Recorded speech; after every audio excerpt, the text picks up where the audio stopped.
Hello and welcome to Moment of Truth on Labour Social. I'm Graham Hughes. So the saga of privately educated millionaire Nigel Farage and the loss of his exclusive elite bank account for millionaires rumbles on. Not content with being on the front page of pretty much all of the right-wing Tory-obsessed Brexit rags, two questions were asked about this privately educated millionaire's access to a bank account that only millionaires can get in Parliament yesterday. This is in the middle of the biggest cost of living crisis that this country has seen in a generation. It's in the midst of spiralling inflation, crippling interest rates, and an NHS that's on its knees, trains that don't run, businesses that can't trade, and an economy that still hasn't recovered to what it was before the pandemic. Oh yeah, and the world is on fire. And yet, there were not one, but two questions in the House of Commons yesterday at PMQs about Nigel Farage's bank account, one of which came from privately educated multimillionaire Jacob Rees-Mogg. Not only that, but Rishi Sunak, our privately educated multimillionaire Prime Minister, has apparently launched an inquiry into multimillionaires like himself who can't get a bank account with a particular bank for multimillionaires. This is what the Tories think is the most pressing issue in Britain right now. Do you agree with them? Not content with all that, the bollock-faced foghorn of ignorance was invited on BBC's Newsnight last night, where he whined like a knackered old fan belt about, and I swear I'm not making this up, the woke Remainer globalist elite that runs the banking system.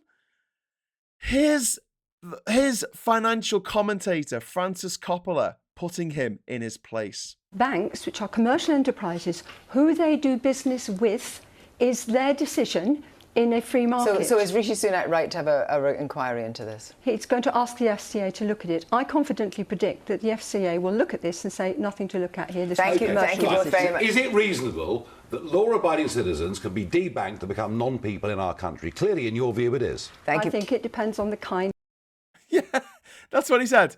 Law-abiding citizens can be debanked to become non-people in our country. That sounds like something they'll say on the day-to-day or brass eye, but it was genuinely what this privately educated multimillionaire thinks, because he can't have this particular bank account for millionaires. He claims he's no longer a person. To reiterate, he's talking about a bank that is exclusively for millionaires, a bank that dropped him because he didn't have the funds in his bank account. Simple as that. If I want, for instance, Premier HSBC bank account, I have to be earning at least £75,000 a year. If, for whatever reason, I'm no longer earning that, they are well within their rights to close my account or switch it for a standard one.